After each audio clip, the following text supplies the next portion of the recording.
Semangat pagi teman-teman semua. Jadi kali ini saya akan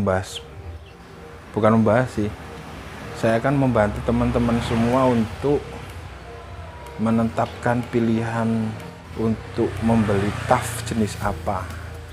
Ini buat teman-teman semua yang sebelumnya belum pernah pakai TAF sebelumnya. Jadi dengan harapan saya membuat video ini, teman-teman semua nggak salah pilihan untuk membeli TAF. Yakin kalian semua pasti mikir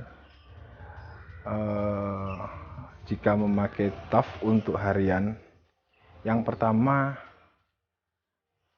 pasti karena BBM-nya. Ya, memang saya akuin irit. Akan tetapi iritnya TAF sendiri juga nggak irit-irit banget untuk hitungan solar ya, atau mobil diesel. Jadi yang akan saya bahas kali ini adalah sektor iritnya, kenyamanannya, terus serta durability-nya. Itu yang nggak kalah penting. Kebetulan saya memang penyuka diesel seperti ini. Bahkan saya mobil keluarga pun ini Crista diesel ya teman-teman semua ya.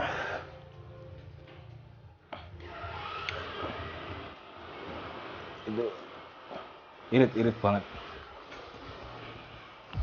Jadi TAF sendiri ada berbagai tipe dan berbagai macam tipe engine juga. Yang di depan teman-teman semua ini adalah F70 yang pertama kali. Engine-nya masih timing gear, belum timing bell. Seperti ini teman-teman.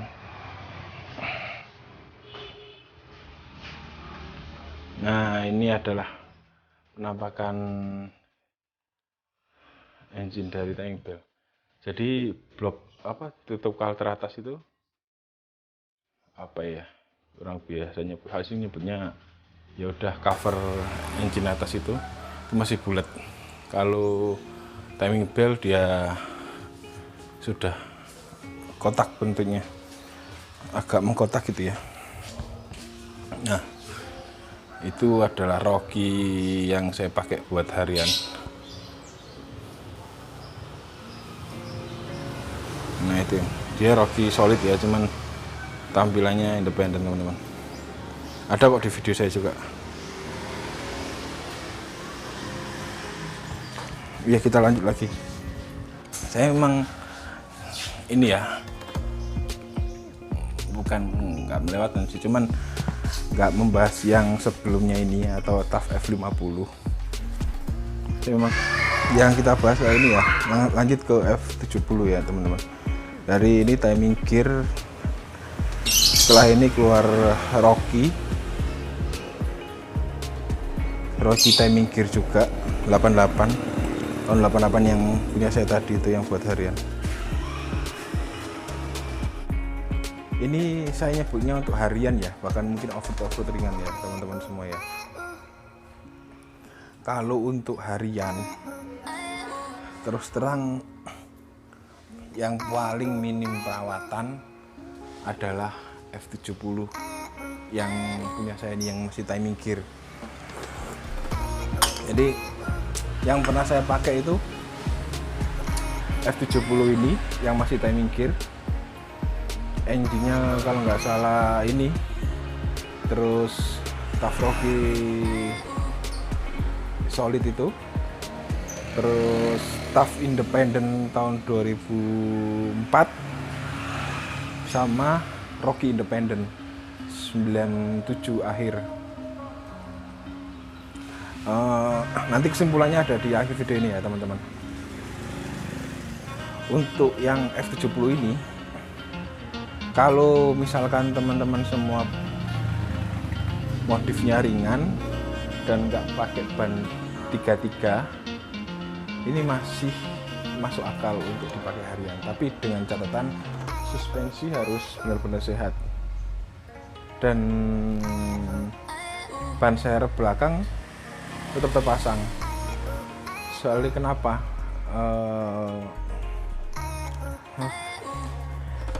Mobil ini termasuk short wheelbase kan ya, short wheelbase. Jika teman-teman semua nggak pasang ban di belakang untuk pemberatnya, mobil ini bebannya dari depan semua. Bahkan sebagai catatan untuk TAF ini, beban itu ada di sebelah kanan semua, dari aki, gardan, depan, kanan, gardan belakang ya memang di tengah, cuman serep belakang di kanan. Jadi kalau lihat TAF solid bodi miring ke kanan itu nggak kaget teman-teman. Itu waktunya ngerol atau mungkin ganti pir atau nambah pir. Mobil ini untuk harian kenyamanannya kurang, apalagi kalau teman-teman semua dari pemakai sedan, sangat kurang sekali, kenyamanannya jauh. Mobil ini memang medannya memang di jalanan yang berbatu, habitatnya memang di situ, mobil 4x4. Kenyamanannya kurang. Di atasnya ini kalau pengen agak enakan, agak nyaman ya Rocky solid, bukan Rocky independent. Dia wheelbase-nya medium, jadi dia tengah-tengahnya antara TAF sama long, TAF yang long itu tengah-tengahnya. Naikannya masih saya maafkan lah, saya bawa keluarga pun keluarga nyaman, nggak ada masalah. Ya memang lebih gas sedikit, apalagi kalau biasa pakai Kijang ya, Innova atau yang lainnya, lebih masuk akal naik Rocky. Yang pastinya di atas itu semua ada yang independen. Nah, ada lagi tipe di antara itu ya ini TAF yang long. Cuman saya dari info yang saya dengar untuk TAF yang long ataupun Highland yang long itu katanya karoserinya dulu datang itu semuanya short wheelbase atau dalam tanda kutip mungkin long chassis, cuman bodinya dibikin di lokal sini. Jadi nggak heran kalau di jalan atau banyak teman-teman temui itu yang TAF long itu biasanya bodinya udah ini banyakkan kroposnya lebih parah daripada yang ini yang short wheelbase SWB. Dari segi naikan seperti itu tadi teman-teman. Nah ini kalau untuk konsumsi bahan bakar saya sih 50-50 sih ya teman-teman. Kalau TAF itu bisa 110 dalam kota, bisa 111, mentok-mentok paling 113, itu pun pelan sekali. Nah untuk transmisinya, untuk TAF yang F70 ini dia 4 speed, 5 speed mundur, 1 speednya untuk mundur. Jadi 5 speed, 4 speed maju, 1 speed mundur. Akan tetapi untuk Rocky yang 88 milik saya ini dia udah 5 speed, 6 speed mundur. Jadi untuk perjalanan jauh pasti lebih kenceng yang 5 speed maju. Jadi untuk ya mungkin dipakai harian Rocky masih masuk. Nah beranjak ke TAF yang independen. TAF independen ini udah naikannya udah saya bilang sih istimewa ya. Dia kan pakai torsi ya, sama kayak Kijang juga teman-teman. Jadi empuknya dapet, pir belakangnya juga pakai geong. Akan tetapi ya perawatannya beda. Saya nggak terlalu dalam bahas yang long ya, soalnya saya belum pernah pakai teman-teman, belum pernah punya juga ya. Untuk yang independen teman-teman nggak usah ngeraguin ini naikannya segala macam, worth it banget, enak banget. Bahkan saya bilang dari Avanza lebih enakan yang TAF independen, lebih-lebih Rocky independen. Saya jamin itu lebih enak, jauh mirip-mirip sama Kijang.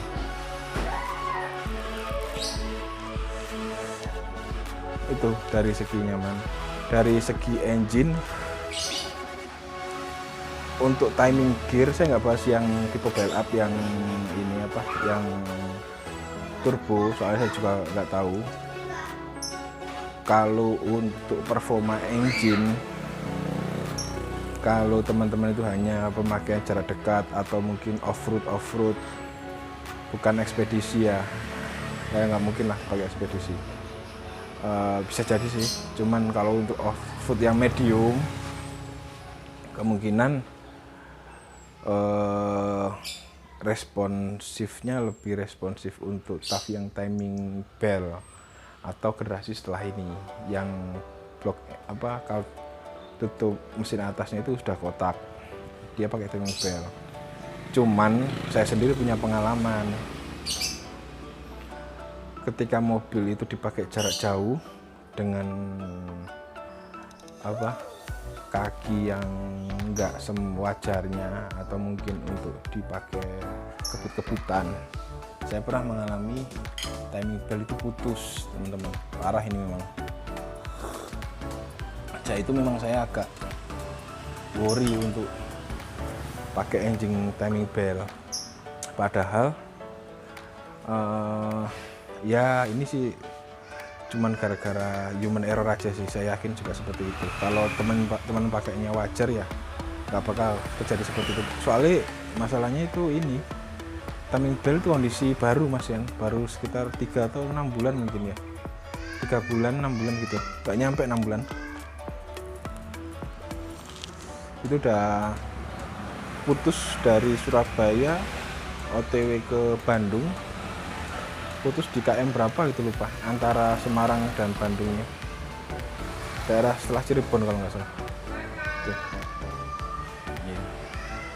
Jadi terus terang untuk engine saya lebih percaya diri pakai yang timing gear seperti itu teman-teman. Dan kebanyakan teman-teman juga yang pure harian sama over juga pakainya TAF. Kalau teman saya sih lebih pede pakai yang timing gear. Mungkin dari segi performance atau ini respon gas sama hentakan, mungkin saya yakin lebih enak yang timing bell. Engine-nya pun pasti lebih halus. Cuman nggak jamin juga sih. Engine saya ini yang timing gear ini dijajarin sama engine yang timing bell, lebih halus punya saya. Tergantung perawatannya sih teman-teman. Cuman saya lebih nyaman pakai timing gear ya untuk di jalan. Nah, untuk kenapa saya harian lebih memilih ini Rocky yang solid. Jadi saya kan kebetulan udah selesai bangun yang TAF, Rocky yang independen. Anggap aja seperti ini.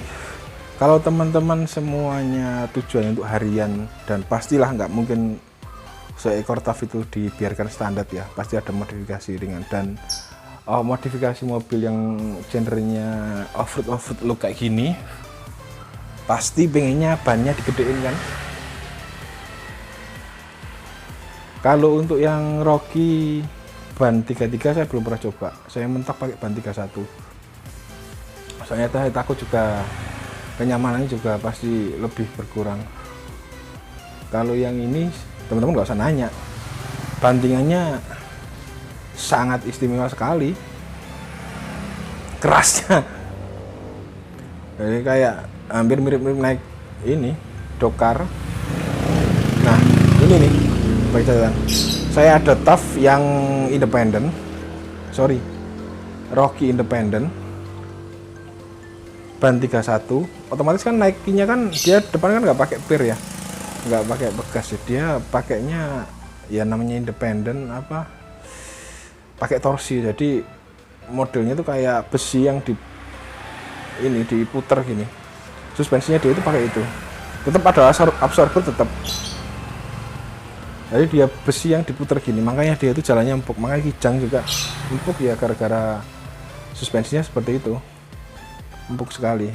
Akan tetapi pertanyaannya adalah ketika teman-teman semua menggunakan ban di atas standarnya, di atas 275 atau 285 atau 31 sepertinya saya, otomatis torsinya akan ditambah buat menambah ketinggiannya untuk suspensi depan.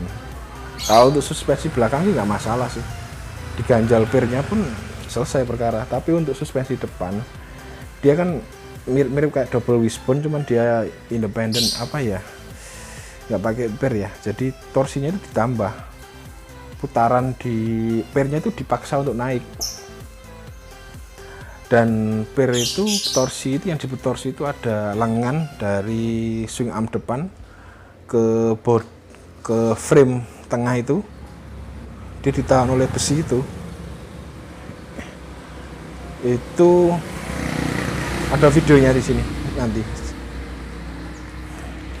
Saat torsi itu ditambah, otomatis besi itu akan dipaksa untuk kerja lebih keras lagi, dan dia cuma dipegang sama kuncian ini di frame itu, kayak semacam ini apa, lock gitu. Dan itu kalau dipaksa naik ya otomatis kerjanya juga bakal nambah. Dan saya pernah kejadian lock itu lepas,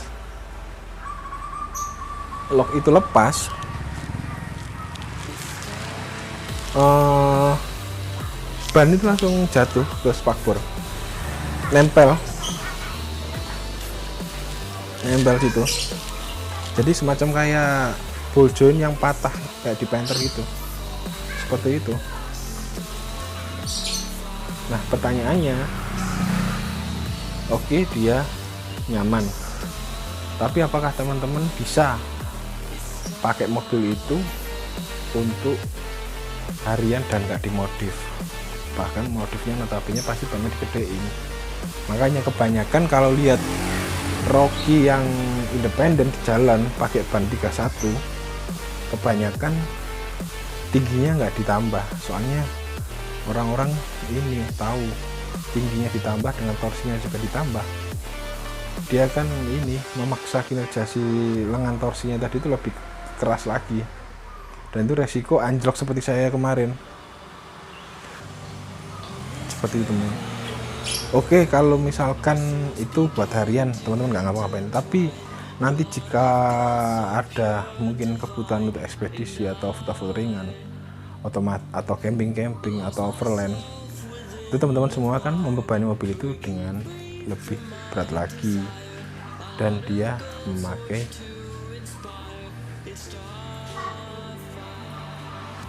bukan pir yang dibuat untuk ini, untuk tumpuan, akan tapi ya torsi tadi itu.